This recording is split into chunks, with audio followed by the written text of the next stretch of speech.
we can report now that President Biden is sending a letter to Democrats on the Hill saying we have to stay together. We need to be united against Donald Trump. That letter's gone out, or is going out. Right, the second. Right now. The question, of course, Jackie, is how's the Hill going to respond? What's going to happen this week when Democrats come back? Are the defections going to be so large that the president's going to have to take notice? Yeah, guys, I'm not going to make any predictions here, but if there is one thing that I'm absolutely sure of, it's that having lawmakers return from their districts and being in the wild and in the halls of Congress with reporters peppering them inevitably all day long, all week long, we are certainly going to know the answer to that by the end of the week. It's easier for these members who have been in their districts to kind of dodge this question. So far, we've only seen snippets of leaked conversations so far that have kind of illustrated two sides of this conversation that are happening right now with people like as Rev Al just noted, members of the CBC on a conference call yesterday rallying around Joe Biden versus people like Jerry Nadler, Mark Takano, Adam Smith, arguing that Biden simply can't prosecute the case and that Democrats need to get him off of the top of the ticket and need to make that case to him directly. But what I also know is that Democrats are sort of tired of letters and memos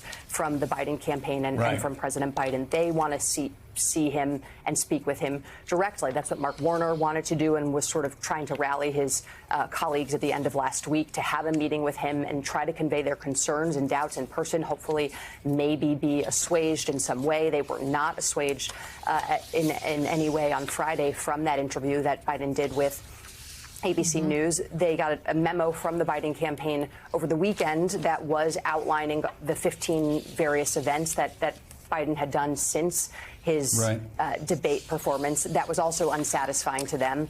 So Biden has a really tall order this week.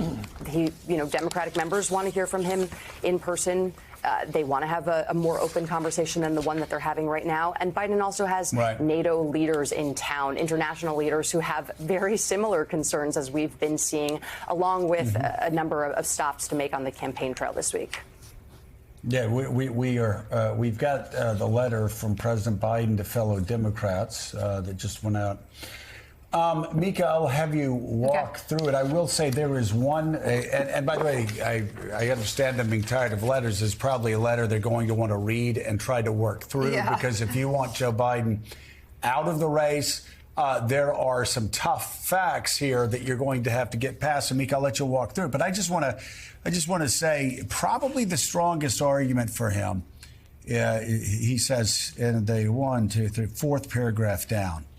We had a Democratic nomination process, and the voters have spoken clearly and decisively. I received over 14 million votes, 87% of the votes cast across the entire nominating process. I have nearly 3,900 delegates, making me the presumptive nominee of our party by a wide margin. This was an open process for anyone who wanted to run. Only 3 people chose to challenge me. One fared so badly that he left the primaries to run as an independent. Another attacked me for being too old and was soundly defeated. The voters of the Democratic Party have voted. They have chosen me to be the nominee of the party. Do we now just say, I'm slowing down for emphasis, simply because this is what Jerry Nadler and other Democrats are going to have to be able to answer effectively, and Mark Warner. Do we now just say this process didn't matter, that the voters don't have a say? And that's a key question because his opponent is a man who tried to overturn the election. Right. And then a man who still to this day does not accept the election results.